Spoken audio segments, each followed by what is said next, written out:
What's up, guys? It's Mila at WTI, and I have Newman's Organics special decaf here that I'm sharing with you because I love it. Now, for me, I'm a little sensitive to caffeine, so I can typically only do 1 cup of regular caffeinated coffee, and then after that, it's just an overload for my system.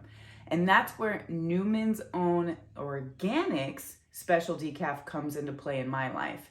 Because if I want a second cup, or if I want a coffee in the evening with some pastries, I can do that without worrying about being super jolted from caffeine.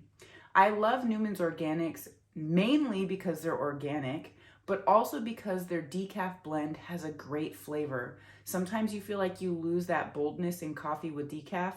Not the case with this blend.